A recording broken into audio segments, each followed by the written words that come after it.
দীঘাতে গিয়ে কোনো হোটেলে খেতে গেলে অবশ্যই সাবধান, কারণ আমাদের সাথে হয়ে গেল বিরাট প্র্যাঙ্ক।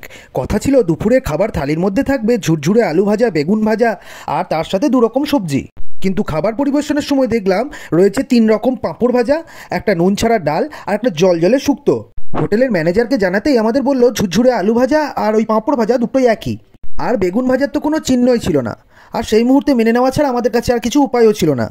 এই থালির সাথে আমরা আলাদা করে নিয়েছিলাম ইলিশ মাছ, যেটা কিন্তু ফ্রেশ ছিল আর সাইজও বেশ ভালোই ছিল।